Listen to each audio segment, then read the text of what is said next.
Bəs sən necə Allaha sığındın? Necə sən qorxdun bu sabaha ac qalarsan? Əvvəla sən sabahın fikrini niyə çəksən? Nə bilirsən sabaha sağ çıxarsan? Bu bir. İkincisi də sabahın öz ruzusu var. Sən bugünkü ruzundan sədəqə ver. Sabahın öz ruzusu var. Rəbbin sənə göndərər. Bəs mən bir dəfə cavan idim. Namaz falan yox idi. Yəni cahil bir insan idim. Amma Allahı tanıyırdım. Mənim həyat yoldaşım dedi ki, ay kişi bir get gör evdə heç nə yoxdur. Hava da bəlkə istiydi. Get gör hardan bir şey tapırsan gəlsən. Evdə də 5 dənə uşaq, körpə az yaşlı. Dedim ki, bilirsən nə var? Sizi kim yaradı? Dedi ki, Allah. Yəni ikimiz də cahil insanıq. Yəni namaz yoxdur da.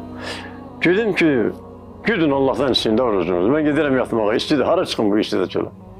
Gittim neyse yattım 1-2 saat. Mən durğuzdakı dur qapı döyülür. Durdum, götürdüm, qapını açdım, gördüm 2 nəfər. Bir iş var idi, gəldilər, məndən onu xahiş elədilər. Neyse orada çıxartdılar bana, 200 manat pul verdilər, getdilər. 200 manat əlimdə gəldim evə, dedim ki, siz Allah'tan istəmişdiniz. Dedilər ki, hə, ana bala hamımız Allah'tan istəmişdik. Dedim, göndərib, gəla. Yəni bu onların Allah'a yaxınlaşmağına, imanlarının gücləməyinə bir səbəb oldu. Mən dedim, bax Allah'tan istəmişsiniz, Allah göndərdi.